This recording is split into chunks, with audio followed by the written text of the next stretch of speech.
नमस्कार दोस्तों आज के इस वीडियो में हम बात करेंगे आर्काइटिस के बारे में।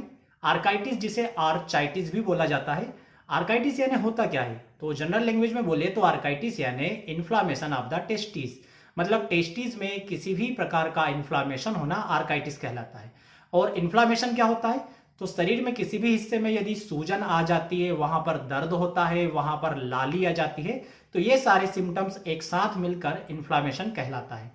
तो आर्काइटिस मतलब आपकी टेस्टिस या सामान्य भाषा में कहे तो अंडकोश में यदि किसी भी प्रकार की सूजन आ जाए, वहां पर दर्द होने लगे, वहां पर रेडनेस यानी कि लालीपन आ जाए, भारी बन रहने लगे, तो ये सारे सिम्टम्स कहलाते हैं आर्काइटिस यानी इन्फ्लामेशन ऑफ द टेस्टिस। दोस्तों ये जो इन्फ्लामेशन है, ये जो टेस्टिस में सूजन है, ये किसी एक साइड की टेस्टिस में भी हो सकता है और कभी कभी दोनों साइड की टेस्टिस में भी हो सकता है। और ये जो टेस्टिस में रहने वाला दर्द है, ये बहुत हल्का सा भी हो सकता है या कभी कभी इतना कम हो सकता है कि सामान्यतः पता ही नहीं चलता, और कभी कभी बहुत ज्यादा तीव्र भी हो सकता है। जनरली ये किसी भी उम्र के व्यक्ति को हो सकता है, परंतु देखा जाए तो ऐसे लोग जो बहुत ज्यादा दौड़ भाग करते हैं या ऐसे लोग जिनमें चोट लगने की संभावना बहुत ज्यादा होती है, जो ज्यादा अधिक रनिंग करते हैं, बहुत अधिक हेवी सामान उठाते हैं, ऐसे लोगों में ये बीमारी यानी कि आर्काइटिस होने की संभावना दोस्तों बहुत ज्यादा होती है। दोस्तों यदि इसके काज की बात करें कि इसके कारण क्या क्या होते हैं, तो सबसे पहला और सबसे महत्वपूर्ण कारण होता है चोट लगना।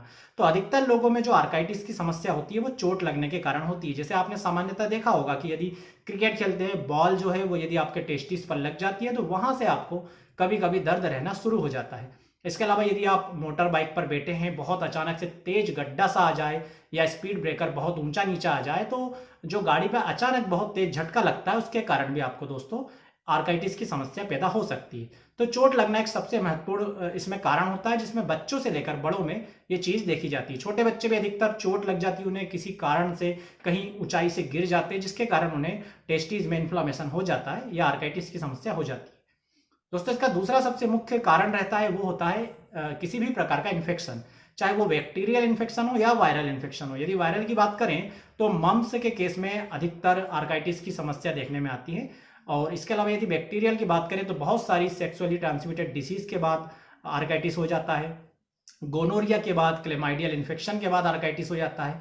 या यदि किसी शख्स को बार बार यूरिनरी ट्रैक्ट इन्फेक्शन की शिकायत है, बार बार बाथरूम संबंधी बीमारियां होती रहती है, तो उसे भी आर्काइटिस होने की बहुत ज्यादा संभावना हो जाती है। इसके अलावा दोस्तों प्रोस्टेट में यदि बार बार इन्फेक्शन हो रहा हो या प्रोस्टेट में किसी भी प्रकार की खराबी आई हुई है, तो उसके कारण भी अधिकतर लोगों में आर्काइटिस की समस्या देखने में आती है।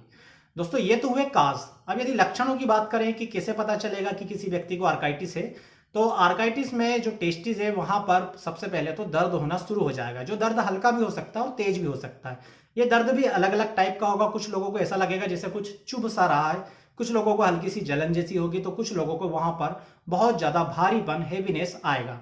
अधिकतर लोगों में वहां पर तपकन जैसा दर्द होता है, मतलब बार बार ऐसा लगेगा जैसे कुछ चीज बार बार इस प्रकार से फड़फड़ा रही हो, तो इस प्रकार से दर्द भी होगा। कुछ लोगों में बहुत ज्यादा हेवीनेस आ जाएगी, ऐसा लगेगा जैसे जो टेस्टिस है वो बहुत ज्यादा लटक गए हैं, बहुत ज्यादा भारी हो गए हैं। या इसके अलावा वहां पर आप देखेंगे तो सूजन भी दिखाई देगी और कुछ लोगों में रेडनेस यानी कि लाली भी दिखाई देगी। ये इसके जनरल लक्षण है। परंतु दोस्तों यदि ये इन्फेक्शन ज्यादा है और बहुत अधिक दर्द हो रहा हो, तो इस दर्द के कारण कभी कभी जी मचलाना, जी घबराना या कभी कभी उल्टी की शिकायत भी हो सकती है। कुछ लोगों में दर्द इतना ज्यादा हो सकता है जो टेस्टिस से लेकर के ऊपर पेट के निचले हिस्से तक बना रह सकता है या नीचे जांघों तक जा सकता है। इसके अलावा दोस्तों यदि इन्फेक्शन ज्यादा है और दर्द भी बहुत ज्यादा है, आर्काइटिस बहुत ज्यादा मात्रा में है, तो उसके कारण आपको लंबे समय तक फीवर भी बना रह सकता है। आर्काइटिस ज्यादा मात्रा में है से मतलब यदि जो इन्फेक्शन के कारण आर्काइटिस हुआ वो इन्फेक्शन की मात्रा बहुत ज्यादा है, तो आपको फीवर भी बना रह सकता है। दोस्तों आर्काइटिस के ट्रीटमेंट की यदि बात करें तो होम्योपैथी में इसके लिए बहुत ही अच्छे इलाज उपस्थित है। और यदि आप लक्षण के हिसाब से आपकी दवाई सेलेक्ट करते हैं तो आपकी आर्काइटिस चाहे नहीं हो या बहुत पुरानी हो, दोनों ही प्रकार की आर्काइटिस जो है पूरी तरह से ठीक हो जाती है। परंतु दोस्तों आपको जरूरत है लक्षण के हिसाब से दवा लेने की। तो यहां पर मैं कुछ लक्षण बता रहा हूं, आप इससे ज्यादा लक्षण अपने होम्योपैथिक डॉक्टर से मिलकर मिलाइए और जो भी बेटर मेडिसिन हो सकती है आप उसे लीजिए, परंतु लीजिए किसी होम्योपैथिक डॉक्टर की सलाह से। तो दोस्तों इसकी जो मुख्य मुख्य होम्योपैथिक दवाइयां हैं वो कुछ इस प्रकार से है। सबसे पहले इसकी सबसे मुख्य दवाई है दोस्तों एकोनाइट। एकोनाइट का मुख्य लक्षण यह है कि यदि किसी व्यक्ति को बहुत ज्यादा ठंड लगने के कारण या तेज ठंडी हवा में घूमने फिरने के कारण यदि आर्काइटिस की समस्या हो गई हो तो वहां पर दोस्तों एकोनाइट बहुत अच्छा काम करती है। तो जनरली देखा होगा आपने, जैसे कि आप बहुत तेज ठंड में बाइक पे बाहर निकल गए या बहुत तेज ठंड में आपने घूमना फिरना किया या बर्फ पर आप काफी लंबे समय तक चल रहे हैं, बैठ रहे हैं, जैसे बर्फीले क्षेत्रों में रहने वाले लोग, और उसके बाद यदि आपको टेस्टिस में इन्फ्लामेशन, सूजन हो गई हो तो वहां पर एकोनाइट बहुत ही अच्छा काम करती है। ऐसे केसेस में एकोनाइट 200 पोटेंसी में सुबह दोपहर शाम 3 से 4 बूंद सीधे जीभ पर कुछ दिनों तक डालते हैं तो ये आर्काइटिस ठीक होता है। दोस्तों दूसरी दवा है बेलाडोना। यदि आपको अचानक से बहुत तेज दर्द उठने लगे और कुछ समय रहने के बाद अचानक से दर्द फिर से वापस गायब हो जाए और ये जो दर्द है वो तपकन जैसा हो, मतलब इस प्रकार से फड़ फड़ अंदर से कर रहा हो और इसके साथ साथ वहां पर आपको लाली दिखे और इतना तेज दर्द हो कि आपका चेहरा भी लाल हो जाए, तो इस प्रकार दोस्तों यदि आपको आर्काइटिस है तो यहाँ पर बेलाडोना दवा अच्छा असर करती है। बेलाडोना पेन किलर के रूप में भी जानी जाती है। तो ऐसे केसेस में यदि आप बेलाडोना 30 पोटेंसी में सुबह दोपहर शाम लेंगे तो आपको बहुत ज्यादा फायदा होगा। यहाँ पर मैं आपको एक छोटा सा एक्सपीरियंस शेयर करूंगा। अभी 3-4 दिन पहले की ही बात है और उसी कारण से मैं ये वीडियो बना रहा हूँ। एक व्यक्ति आया जिसको टेस्टिस में बहुत ज्यादा दर्द हो रहा था और वो एक एलोपैथिक डॉक्टर से इंजेक्शन लगवा कर आया था। 2-3 इंजेक्शन लगाए थे, शायद डाइक्लोफेनाक भी लगवाया था, ट्रामाडोल भी लगवाया था, उसके बाद भी उसको कोई दर्द में आराम नहीं आ रहा था। और यहाँ पर आने के बाद उसके लक्षण के हिसाब से मैंने बेलाडोना सीधे उसकी जीभ पर डाली और चंद मिनटों में ही जो व्यक्ति सीधा नहीं खड़ा हो पा रहा था, पेट को हल्का सा दबाते हुए झुक कर खड़ा हो रहा था, वो अचानक से यहाँ से बिल्कुल सीधा तन कर अपने पांव पर चलकर घर गया। तो इस प्रकार देखें तो बेलाडोना दोस्तों बहुत ही ज्यादा तेज असर करने वाली दवा है यदि लक्षण मिल जाते हैं तो। दोस्तों आर्काइटिस की तीसरी महत्वपूर्ण दवा है थूजा। तो यदि किसी व्यक्ति में शरीर में किसी भी प्रकार की ग्रंथि बार बार बढ़ने की शिकायत हो जाती हो, जैसे मान लीजिए बार बार उसकी हड्डी का कोई कोना बढ़ जाता हो या शरीर में कहीं पर रसोली, गांठ, ट्यूमर बार बार उठाती हो, ऐसे व्यक्ति को यदि बार बार आर्काइटिस की समस्या होती है, उसका जो टेस्टिस है वो ठीक होता है, उसके बाद वापस सूज जाता है, तो ऐसे व्यक्तियों में दोस्तों थूजा बहुत ही अच्छा असर करती है। इसके अलावा दोस्तों मेडोराइनम भी बहुत ही अच्छी दवा है आर्काइटिस की। यदि किसी व्यक्ति को गोनोरिया की शिकायत हुई हो और उसके इतिहास में कभी भी उसे गोनोरिया रहा और गोनोरिया को ठीक करने के बाद कभी बाद में आर्काइटिस की समस्या हुई हो, टेस्टिस में सूजन आ गई हो, तो वहां पर मेडोराइनम देने से दोस्तों उसके अंदर गोनोरिया का जो विष होता है वो पूरी तरह से ठीक हो जाता है और उसके रिजल्ट में ये जो टेस्टिस की सूजन है ये भी पूरी तरह से दोस्तों ठीक हो जाती है। दोस्तों इसके बाद अगली दवा है अर्जेंटम नाइट्रिकम। तो यदि सीधे तरफ के टेस्टिस में नीचे की साइड दर्द होता हो तो वहां पर अर्जेंटम नाइट्रिकम दवा बहुत अच्छा असर करती है। अगली दवा है क्लेमेटिस इरेक्टा।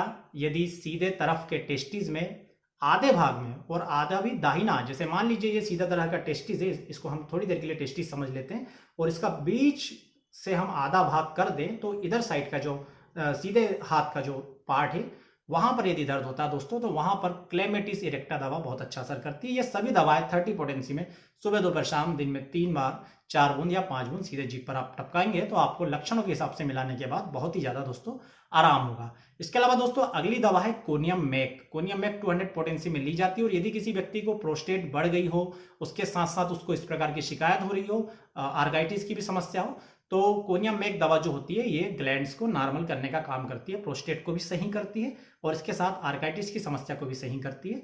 इसके अलावा दोस्तों यदि बहुत ज्यादा वीकनेस आ गई हो तो कोनियम मैक को दोस्तों आप सबसे पहले प्राथमिकता दीजिएगा। कोनियम मैक 200 पोटेंसी में ली जाती है और हफ्ते में एक बार ली जाती है। इसके बाद दोस्तों अगली दवा है एपिस मेल। यदि आपको टेस्टिस में चुभन जैसा दर्द हो रहा हो, हल्की हल्की जलन जैसी लग रही हो, ऐसा लग रहा कोई कीड़ा सा काट रहा, और यदि आप ठंडे पानी से नहाते हैं या ठंडे पानी के छींटे मारते हैं और आपको आराम आता हो दोस्तों, तो वहां पर एपिस मेल दवा बहुत ही अच्छा असर करती है। दोस्तों टेस्टिस के इन्फ्लामेशन की और दर्द की सबसे महत्वपूर्ण दवा है रोडोडेंड्रान। तो यदि दाहिने तरफ के टेस्टिस में आपको दर्द हो रहा हो और आपको भूतकाल में कभी या वर्तमान में कभी बात रोग की शिकायत हो, शरीर के जोड़ों में दर्द होता हो, सीधे हाथ के दाहिने तरफ के टेस्टिकल्स में दर्द हो, इसके अलावा दोस्तों दर्द ऐसा लगे जैसे ऊपर एब्डामेन तक यानी पेट के निचले हिस्से तक जा रहा है, नीचे ऐसा लगे जैसे कि जांघों तक जा रहा है, तो ऐसे केसेस में दोस्तों रोडोडेंड्रान 30 पोटेंसी में 4-4 बूंद सुबह दोपहर शाम दिन में 3 बार दी जाती है। साथ ही यदि दोस्तों आपका जो टेस्टिस का दर्द है, आर्काइटिस है, वो बहुत पुराना हो गया तो भी रोडोडेंड्रान बहुत अच्छा असर करती है, किंतु उस स्थिति में रोडोडेंड्रान 200 पोटेंसी में सुबह शाम दिन में 2 बार दी जाती है। दोस्तों एक और महत्वपूर्ण औषधि है आर्निका मोंटाना 30। यदि आपको भूतकाल में कभी कोई चोट लगी हो, चोट लगने के बाद आपको आर्काइटिस की समस्या हो गई हो, क्योंकि चोट लगने के बाद कई बार ब्लड के क्लाट्स जम जाते हैं जहां पर ब्लड जो है नॉर्मल फ्लो नहीं हो पाता, उसके कारण भी सूजन दर्द रहने लग जाती है। तो यदि इस प्रकार की समस्या किसी प्रकार की चोट लगने के बाद हुई है तो दोस्तों आर्निका 30 पोटेंसी में दवा लेने से यह समस्या पूरी तरह से ठीक हो जाती है। यहाँ भी आप आर्निका 30 पोटेंसी में 4 से 5 बूंद सुबह दोपहर शाम दिन में 3 बार लेंगे सिम्टम मिलाकर दोस्तों, तो आपको बहुत ही ज्यादा फायदा होगा। इसके अलावा दोस्तों टेस्टिस के इन्फ्लामेशन की एक और मुख्य दवा है, वो है आराममेट। तो यदि भूतकाल में कभी सिफिलिस की शिकायत हुई हो, जो पारे की किसी दवा को यूज करने से सिफिलिस ठीक हो गया हो, और यदि उसके बाद आपको आर्काइटिस की समस्या हो गई हो, अंडकोश में सूजन आ गई हो, उसका साइज बढ़ गया हो, किंतु कुछ समय बाद जिस अंडकोश में जिस टेस्टिस में सूजन आई थी वो वापस धीरे धीरे धीरे सिकुड़ कर छोटा हो गया हो, मतलब आपको अलग ही लगेगा कि पहले ये बड़ा था, अब ये दूसरे टेस्टिकल्स की तुलना में साइज में छोटा हो गया। तो इस प्रकार यदि एट्रोफी हो रही हो, टेस्टिस श्रिंक हो रहा हो, तो यहां पर दोस्तों आराममेट दवा बहुत ही अच्छा असर करती है। आराममेट 200 पोटेंसी में दी जाती है, 4 से 5 बूंद हर 3 दिन में एक बार। इस प्रकार की आर्काइटिस को ठीक करने का काम करती है। इसके अलावा भी दोस्तों और अन्य दवाएं हैं जो आपके लक्षणों के हिसाब से आप यदि लेंगे अपने डॉक्टर की सलाह से, तो आपकी आर्काइटिस पूरी तरह से ठीक हो जाएगी, चाहे वो नई आर्काइटिस हो या काफी पुरानी आपकी समस्या हो। तो दोस्तों मेरी आपको यही सलाह है कि आप अपने होम्योपैथिक डॉक्टर से मिलें और आर्काइटिस का इलाज जरूर करवा लें, क्योंकि इसके बहुत से कॉम्प्लिकेशंस भी हो सकते हैं। जैसे यदि आप इसे ठीक नहीं करवाते हैं तो आपको आगे जाकर दोस्तों जो आपकी टेस्टिकल्स है उसमें एट्रोफी पैदा हो सकती है, मतलब वो साइज में अभी आपको बड़ा दिख रहा है, आगे जाके हो सकता है कि वो टेस्टिस सिकुड़ जाए। दूसरी बात दोस्तों, आपको स्क्रोटल एब्सेस भी बन सकते हैं, मतलब टेस्टिस में यदि ब्लड फ्लो नॉर्मली नहीं हो रहा तो हो सकता है कि वहां के टिश्यूज में धीरे धीरे पस एकत्रित होने लगे, पस जमा हो जाए, और इस प्रकार यदि आप देखेंगे तो वहां पर एब्सेस का निर्माण हो जाएगा। इसके अलावा दोस्तों आपको टेस्टोस्टेरोन हार्मोन में भी कमी आ सकती है, क्योंकि आपके टेस्टिस इसका प्रोडक्शन करने का काम करते हैं, किंतु यह बहुत कम लोगों में होता है, क्योंकि यदि आपकी एक तरफ की टेस्टिस कोई दिक्कत देती भी है तो दूसरी टेस्टिस जो है वो टेस्टोस्टेरोन का प्रोडक्शन करती रहती है, परंतु ये भी एक पॉइंट हो सकता है। इसलिए आप समय रहते यदि इसका इलाज करवाएंगे दोस्तों तो आपके लिए बहुत ही ज्यादा बेनिफिशियल होगा। तो उम्मीद करता हूं दोस्तों वीडियो आपको पसंद आएगा। वीडियो में दी गई जानकारी से यदि आपको कोई भी लाभ हो, वीडियो अच्छा लगे तो प्लीज वीडियो को लाइक जरूर करें, चैनल को सब्सक्राइब करें, और आपका प्यार इसी तरह बनाए रहें। आप सभी का बहुत बहुत धन्यवाद। जय हिंद, वंदे मातरम।